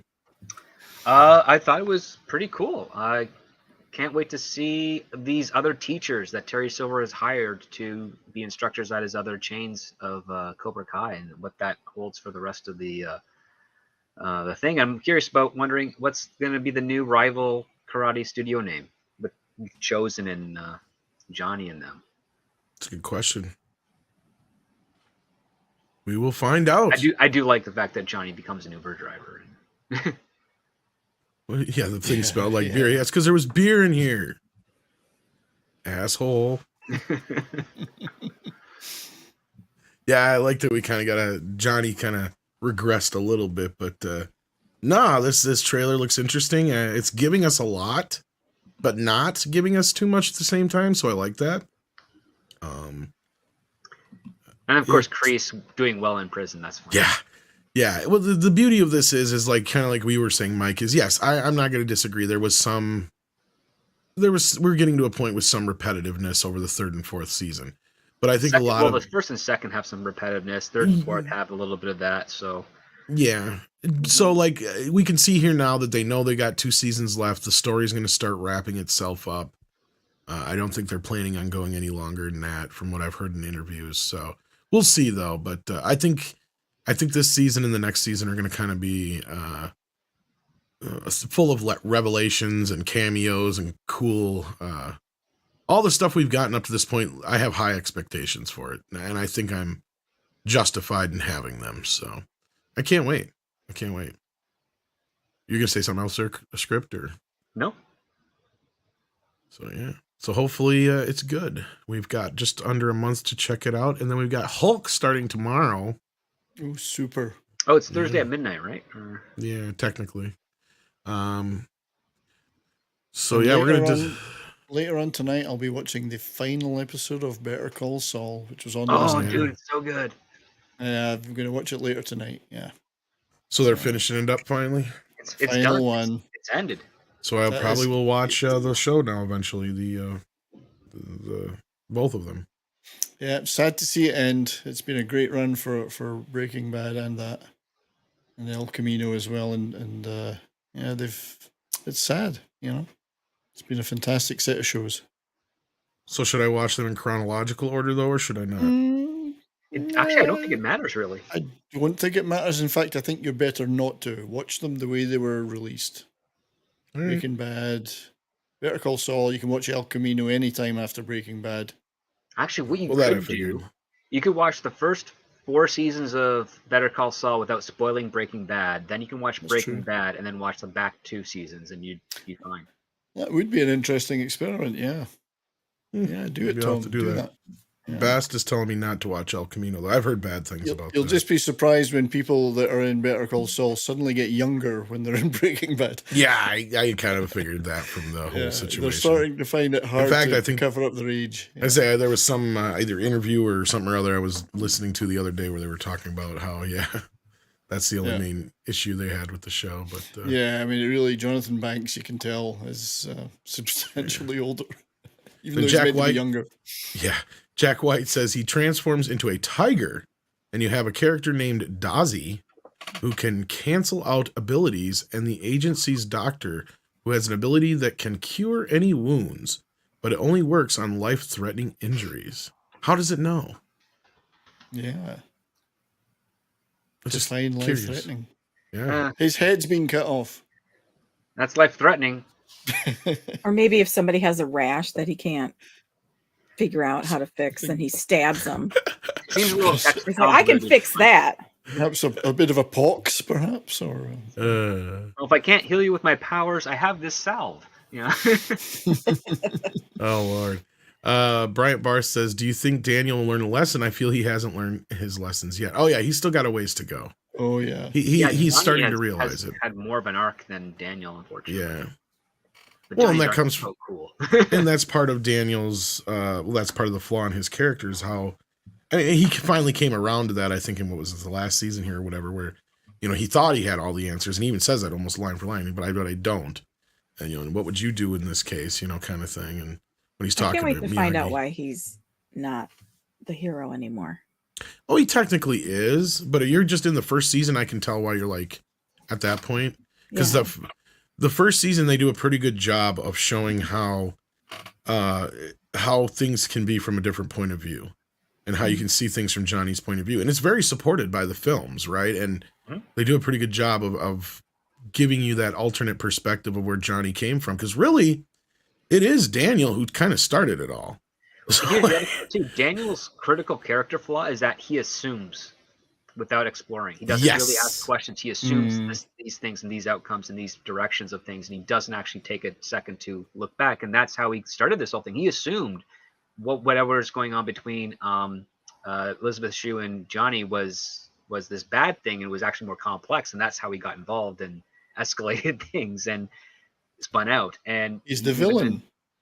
he's not a villain. He's just arrogant, know. and that's Yeah. that's his flaw. And he's slowly learning that he has to step back. I mean, his wife is way more unassuming in that regards. Like she assumed, like, okay, you guys are being petty and stupid, and then she meets Kreese and then realizes, oh, this is ridiculously serious. yeah, because this guy's been manipulating these kids their whole life, basically. That's what you learn, is there's a lot more levels to it. And that's what I love about the show, right? I mean, and part of it is, you see, like, Daniel was always flawed, right? That was Miyagi's test, was that he was not so much, teaching this kid to defend himself. He was teaching this kid not to kill somebody.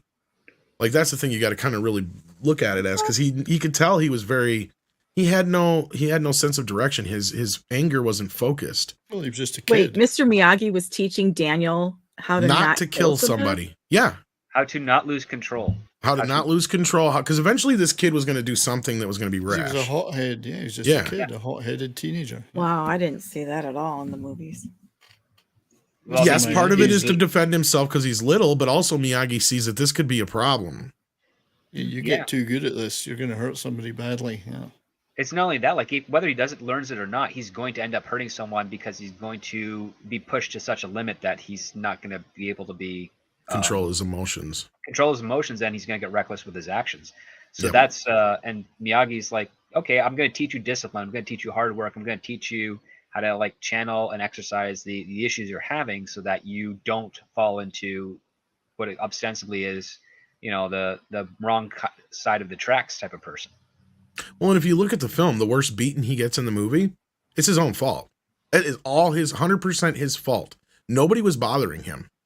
He decided to the Halloween scene where he decides to get Johnny all wet. Like he started that whole thing that night. That was all he him. didn't deserve to get his ass kicked. No, he did not deserve to get his ass kicked. That's why Miyagi stepped in. But at that moment, that's why, even though if you notice in the movie, there's a large span of time that goes through in the movie. And then because all this time, finally, Miyagi says, okay, this is the time I've got to do this thing. All this time, he had no idea Miyagi even knew karate. That was the whole kind of point of the story. The movie starts in the summer before school starts. Yeah. And then that next instance is Halloween. That's 2 months, 2.5 months. Right. So that's a long time between. So like he's been observing this kid. He's seen the situation, and and then you kind of see another point of that too, where even Daniel, he kind of is a little prick about the whole thing when they all, because that's the thing is they all agree not to fight with each other, and then it's a funny scene, but you have Daniel basically, calling in the troops with the teacher, and he's like, these guys were just asking me this whole thing, and he's being a little dickhole about the fact that they can't fucking do anything to him. He's egging them on through the rest of the movie. Like through the entire rest of the film. See, I like antagonizing the piss out of them. Yeah, I like that. Yeah, I don't see it that way at all. You got to watch the movie again. It's there. It's subtly there. It's some of it's not I'm even very subtle. familiar with the movie. Well, I mean, you're not telling me anything I haven't seen. I just, as far as perspective and then that's the thing is you watch the end of the film. film. Johnny says you're all right, LaRusso. So they're, as far as Johnny's concerned, at that point, they're fine. And that's kind of where I feel like the show kicks off, because that's kind of the last place they had any relationship. So as far as Johnny knows, because his whole problems deal with Kreese, right? And that's kind of where the show, and you're right, script, Daniel's automatically assuming the first thing out of Johnny is this guy's out to get me. When Johnny's just like, look, he's more embarrassed at the fact that the person who hit his car is Daniel's daughter. Right? Like that's the whole thing. Yeah. Like he just would rather not it be that situation, as opposed to where Daniel thinks, starts to think, oh, this guy's out to get me again, kind of thing. And that paranoia feeds into that. And he's not. He's just out there to teach karate and make a living. Yeah, when Johnny goes to pick up his car and Daniel introduces him to his cousins, he's being a little fucker. That's my point. That's where Daniel turns into a little asshole. He wasn't. He's always been that guy, though. Six. He's always been that guy. Just watch the movies. It's the Tom, Jersey in him. I've seen the movie. Yes, but he has always been that guy.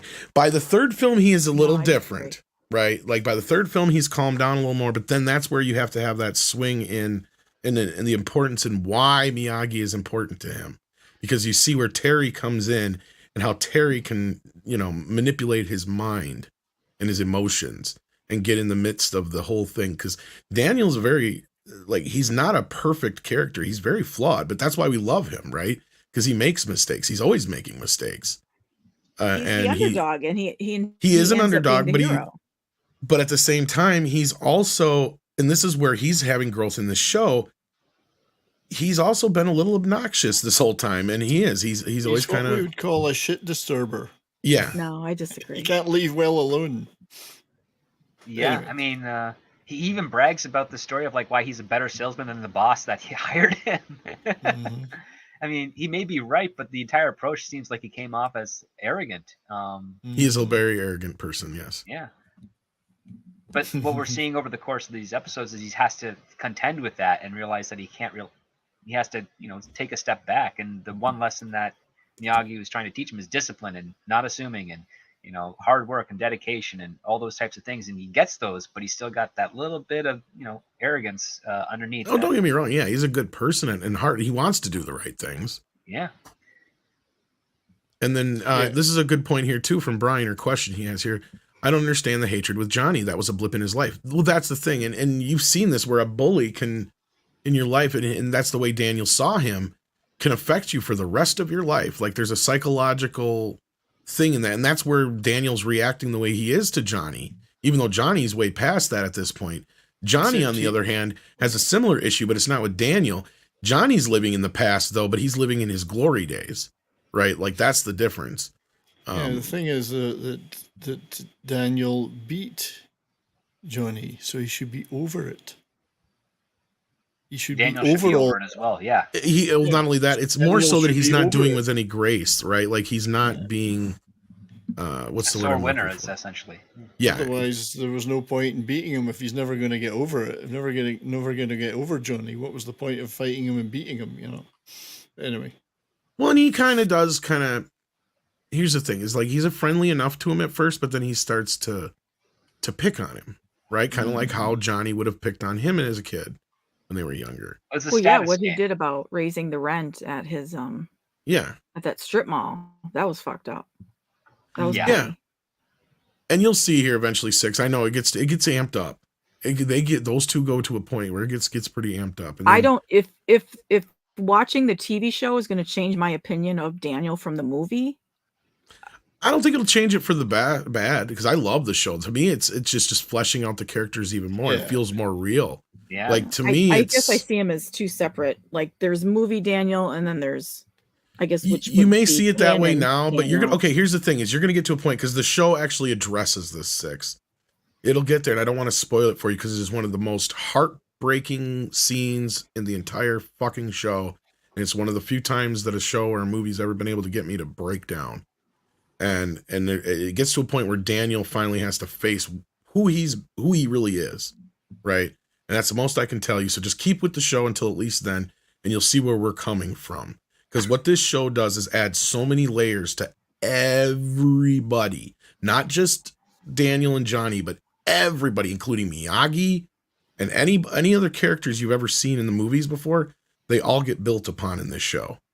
And they get fleshed out into real people, and they feel like they belong there, and it flows very well. Sure, there's some times where it gets a little repetitive with the kid stuff and that whole business, but as the show gets going, it's the adult drama that we get into, especially once his wife gets involved with a lot of this stuff.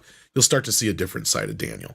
You're only seeing the side right now that they want you to see as producers of the show, right? So trust me on this one; they know what they're up to. Oh yeah, These they're pulling guys- on Well, your I'm heartstrings. talking about Daniel from the movie. It's still the same Daniel, but you're Same guy. going to see the movie in a different way. That's the thing, is you're going to start looking at the movies and not in a bad way. You're just going to start seeing different things in them that you didn't quite see. Because this is the beauty of it, is I got to a point too, is like, because you get to a point where Daniel basically says, I'm the same age now that Mr. Miyagi was when he taught me. And I thought he had all the answers and I have no fucking clue what I'm doing. Right. And then you come to kind of realize that whole time, neither did Mr. Miyagi. He was just going with the flow of what he knew he could do. So it's a very, no, it's just that you could just tell that the whole time, like the answers kind of click together. It's like, yeah, sure, Miyagi was winging it this whole time too. You know, we're all, quite frankly, Tom, we're all winging it. That's the whole truth point. of it. We're all winging it. And you kind of really get that, especially if you see the next Karate Kid, because he even says right in the next Karate Kid, oh my God, boys were so much easier, right? Like, Indeed. because he tries to do Unfortunately, the same shit that he did with Daniel with Hilary Swank's character, and it doesn't work out. So yeah. I think we're just going to agree to disagree on this. Well, it's not even a disagree. I think we're just looking at, because you have not seen all the seasons that we have. That's no, the but I've thing. seen the movie. Yeah, but that's the thing. I get what you're saying, Six, and I understand your resistance to it, and I understand where you're coming from. I totally respect and appreciate it. But once you get into this show deeper, you will start to understand what I'm saying, where these guys tapped into those movies. You can tell they have seen them as many times as somebody like me, maybe even more, and they know these characters inside and out, and they have found a way to embellish and build and create a world that we didn't even really knew existed within the universe that was already there. And it's exactly the kind of thing you need to do to expand on one. If they'd have done this with Star Wars, it'd have been amazing. Right. 6. You know, Tom is right. Search your feelings. You know it's Search Tom your- has an opinion that differs from mine. There's no right. It's not and even wrong when you're it's not talking about opinion. Six, Yeah, once just you joking. finish season 3 and you start season 4, you are going to see the stronger connections to Daniel in the show to the film. Yes, that's what I'm trying to say. Okay, if You're script getting a says different- it, then I'll believe it.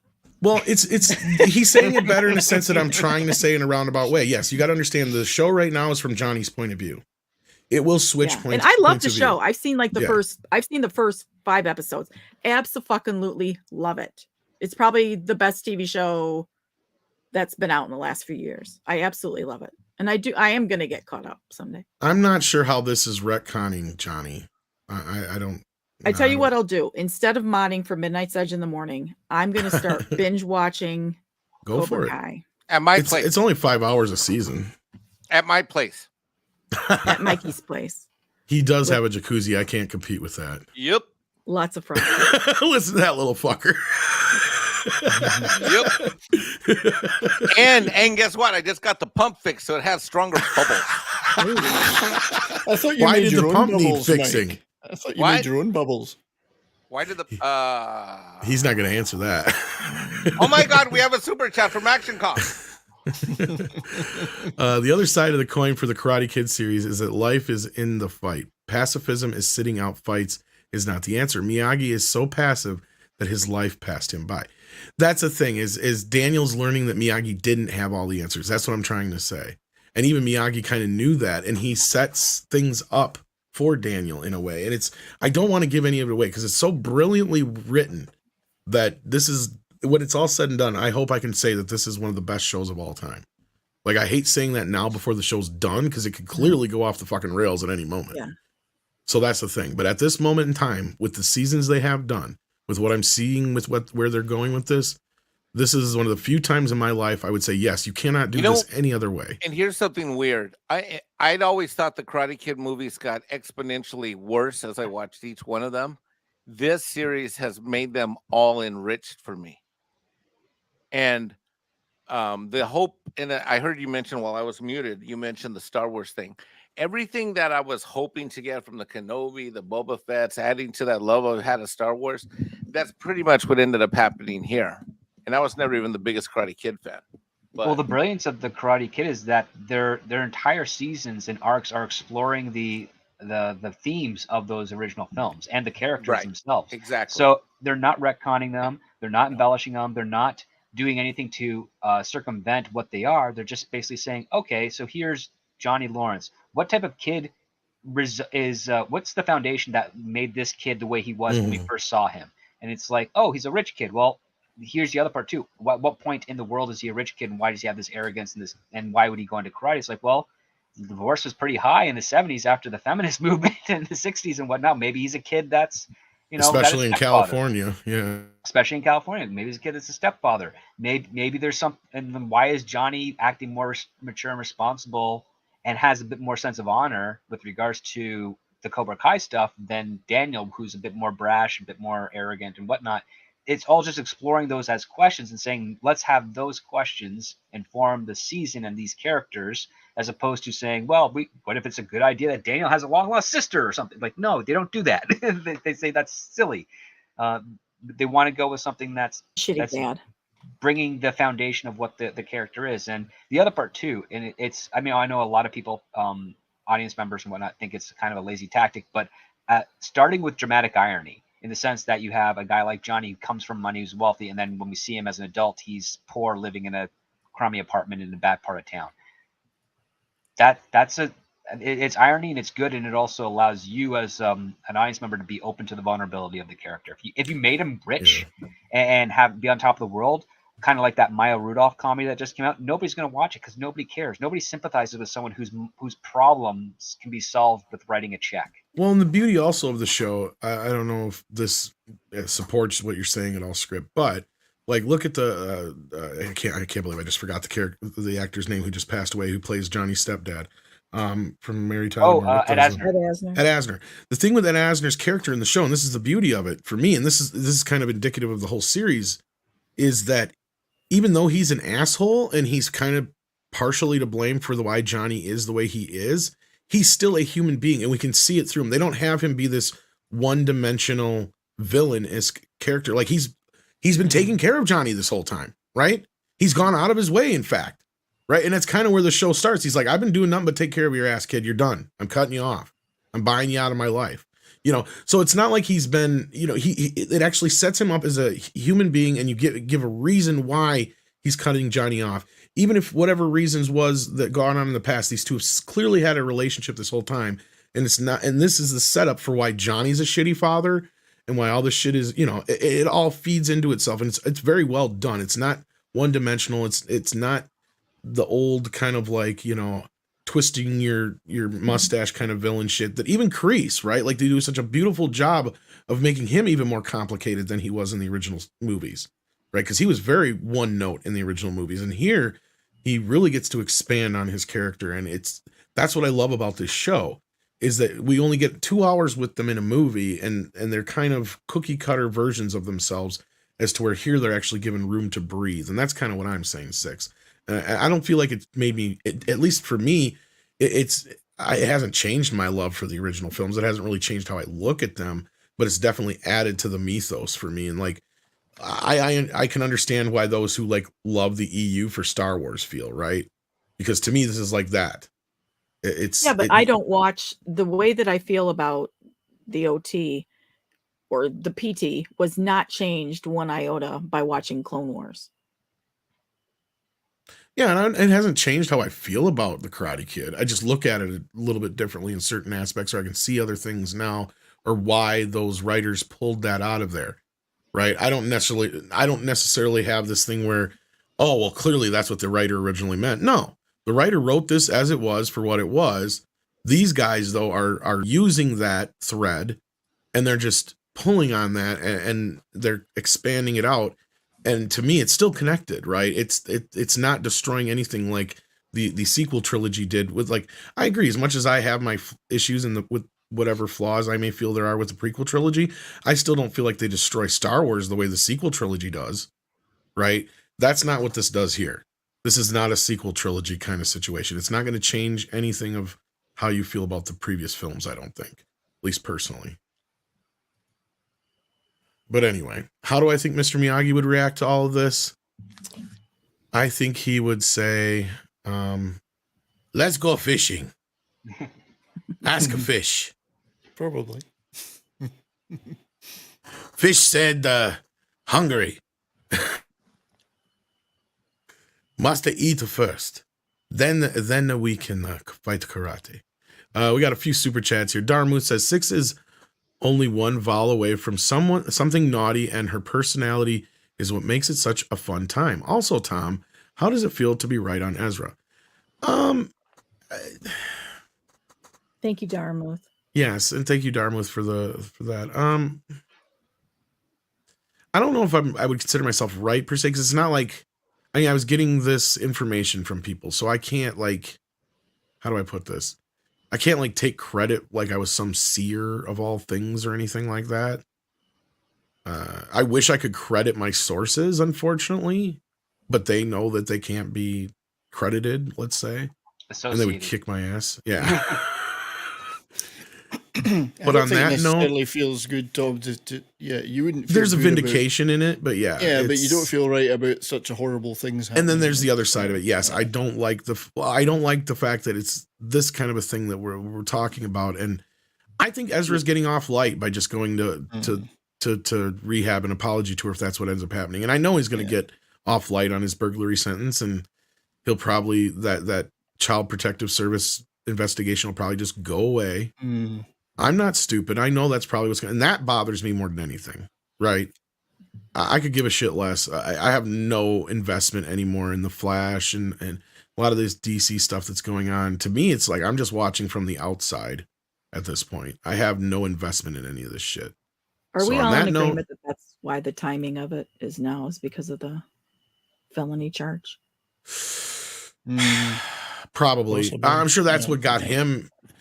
Yeah, because I can remember a script, or you, Brian, that was going to say something earlier about it too, is like, yeah, that this might be something to help get him out of that. Maybe he's in discussions with like somebody that's like, if he does do this, they may be able to lessen the charge or something like that. That I would not be surprised that if his lawyer was talking to somebody like a DA or something like that. Well, this is all can be used in either pre-charging, pre-trial, whatever you want to call these things that happened before, to say, well, look at the actions we're taking. Yeah, he could plead not guilty by insanity and all that shit. He's got an arraignment in a few weeks, so I think his attorneys are trying to do everything they can to make it as sympathetic as possible in that proceeding. Charges can be licensed, whatever. But it's always nice when reporting you do works out. And actually, I mean, Well, a lot of our reporting is pretty solid, I would say. I can stand by that. Jack White says, one of the jokes when one of the characters gets hurt, they wake up strapped to a table, and the Dr. Yasano standing over them, and she pulls out a chainsaw so she can get them to the point where their ability will cure them. See, that's pretty much what we were saying. Yeah. Oh, you got a rash there? Here, I'll cut your fucking arm off until you're almost dead, and then I'll cure you. Well, that's like a plot where if you know you're going to be resurrected, you might as well just kill yourself if Yeah. things are going badly. Yeah. Like It's only Deadpool. Yeah. Mr. Tickle Trunk says, Tom's 100% on. The best thing about Cobra Kai is that it takes the Karate Kid movies and always goes, yes, and exactly, and perfectly adds more depth and understanding. It's not like it's a yes and. Thank you. That's a good way to put it. It's more like this happened. Yeah. Yeah, it's not like you're changing anything from the past, but it's just building upon. ActionCom says the other side of the coin for the Karate Kid series is that life is in the fight. And we did. How did I get that one twice? But thank you, ActionCom. Mr. Tickle Trunk says Cobra Kai is the rare. Did we read this one too? No, we didn't. Is rare that it makes the movies you've already seen better.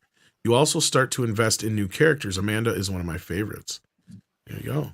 I've heard a lot of people who come back on Karate Kid 3 since the last season. There's been a lot of people who've come around on that one. It's like, yeah, I told you fuckers it was better than you thought. That's a heroic effort. You can still not care for it, but I'm just saying. Is the ginger going to return? Well, we're talking about the next Karate Kid. That'd be 4. No, the actors from Karate Kid 3. The redhead. Oh, you mean what's her face? Who played the teen witch? What is her name? I can't remember. I can't either now. But she was like a thing for a hot minute there, and then she like kind of went away. I don't know what. But yeah, she was actually only 16 when they shot that, and that's why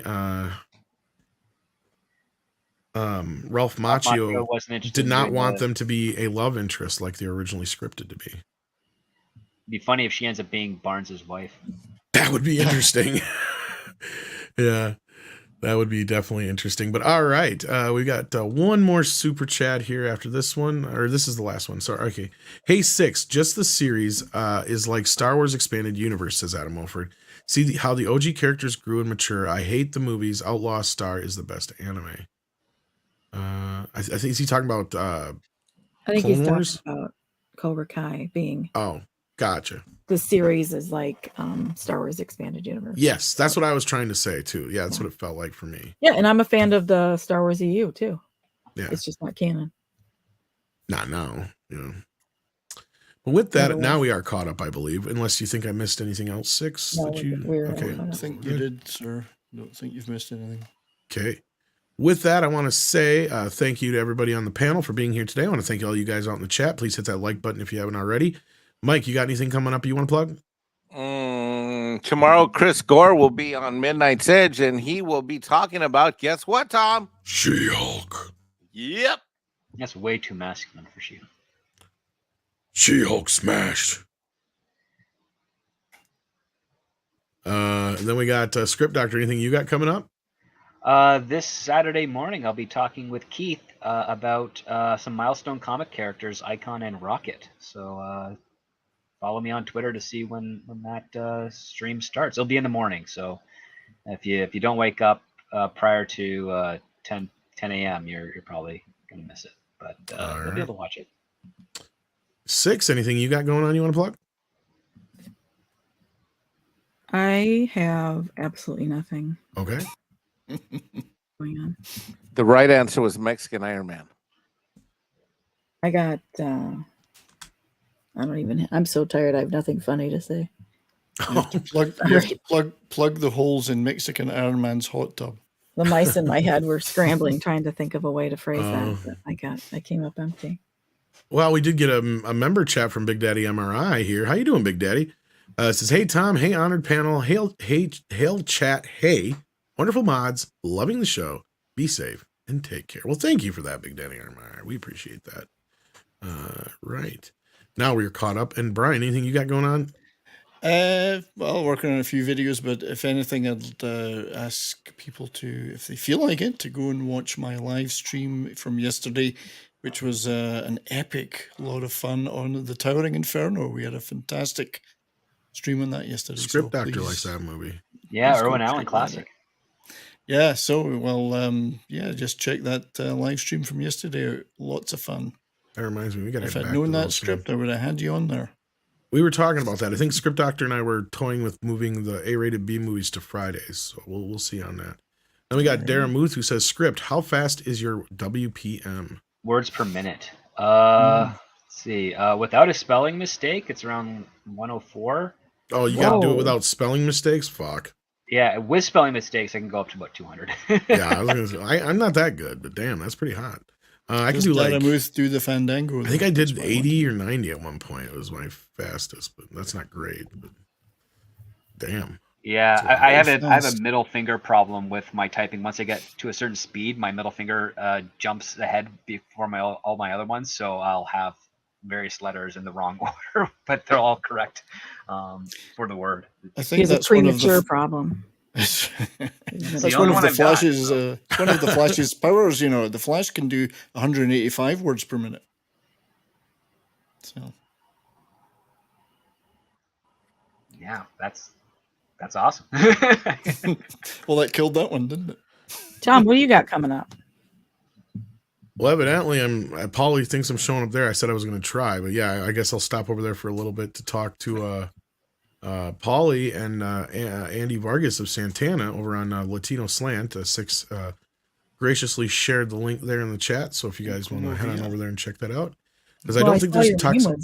Yeah, he put me in the show title. notes, so I thought. Yeah, my answer to him was I will try to make it. So I guess I'm going to have to go over there for a while. Because otherwise I was going to go fucking bed. I'm tired. So I'll go over there for a little bit. And yeah, otherwise we got morning show tomorrow. I'm always around 4K for you, I believe, tomorrow.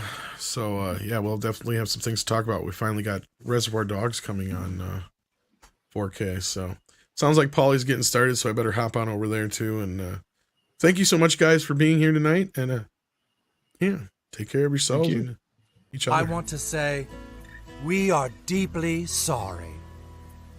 We're sorry. We're sorry. We're sorry. Sorry. We're sorry.